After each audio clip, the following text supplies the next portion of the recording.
Jeff Gordon just went on NASCAR Radio and said the quiet part out loud about Chase Elliott. Hendrick wants the most popular driver in the sport to stay forever. Then Gordon dropped the one detail nobody had confirmed, the exact date Elliott's contract runs out, and suddenly every fan of the number 9 Chevrolet is doing math. Let's set the scene, because the timing is everything. Jeff Gordon, vice chairman at Hendrick Motorsports, was working a media run on SiriusXM NASCAR Radio after the team announced Connor Zilisch will take over the number 48 Ally Chevrolet in 2028. That was supposed to be the headline.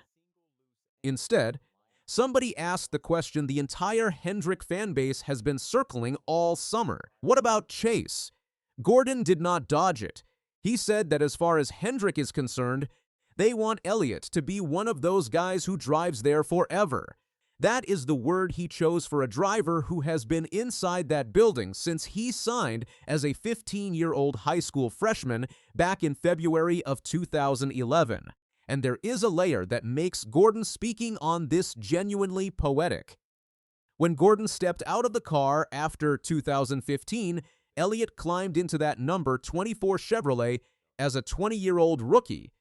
Paired with Gordon's own crew chief, Alan Gustafson, the team later switched him to the number 9 to honor his father, Bill Elliott. So the man negotiating Chase Elliott's future is the same man whose seat he inherited. But listen to what came right after, because that is where this gets spicy. Gordon admitted there have been conversations, then immediately said there are a lot of parts and pieces still floating around.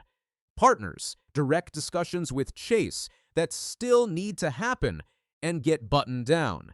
And then came the line that turned a routine radio hit into a full-blown NASCAR story. Gordon confirmed that Elliott's current deal runs through the end of the 2027 season. It is not until the end of next year, he said, before adding that Hendrick feels very confident. Because look at what Hendrick Motorsports has already locked down. William Byron signed a 4-year extension that keeps him in the iconic number 24 Chevrolet through 2029. Kyle Larson is deep into a long-term agreement of his own. And Zilisch, the 20-year-old phenom, is locked into that number 48 seat beginning in 2028. So Hendrick has essentially mapped out its entire Cup Series future through the end of this decade. Every seat has a name attached to it. Every seat except one. The number 9, that is why fans lost it.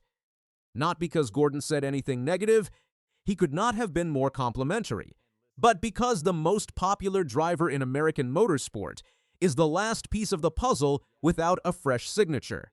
Now watch the specific word Gordon reached for, because almost nobody caught this part. He said, partners. That word carries enormous weight. Napa Auto Parts has backed Elliott since 2014, all the way back to his championship run in the second-tier series with JR Motorsports.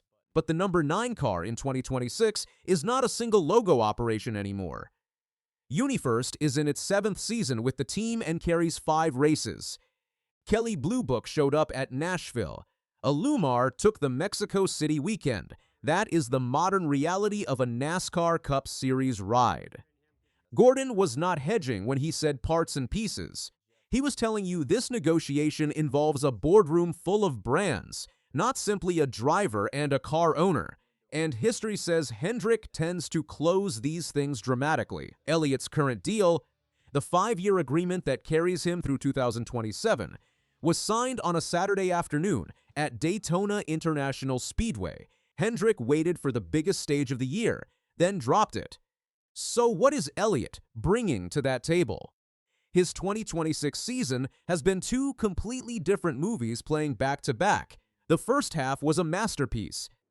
Elliott rolled into Martinsville Speedway in late March and won, snapping a drought stretching back to Kansas in September of 2025, delivering Hendrick its first victory of the year and Chevrolet its first win of the entire season.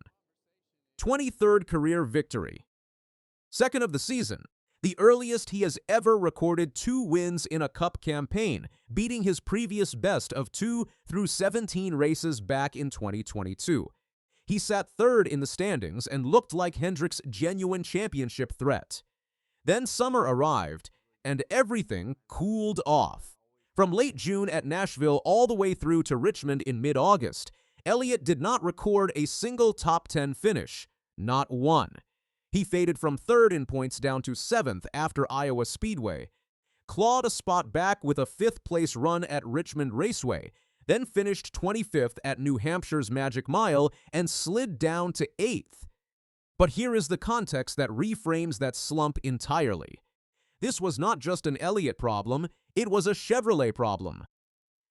Toyota came out of the off-season blistering fast, and Gordon has admitted there are tracks where his organization needs more speed. Elliott still spent most of the summer as the top Hendrick driver in the standings, while dragging a car that was not the fastest thing on the property. Chase Elliott holds more leverage in this negotiation than any driver in the garage, and a rough 2-month stretch does not dent that even slightly. Think about what he actually represents to that organization.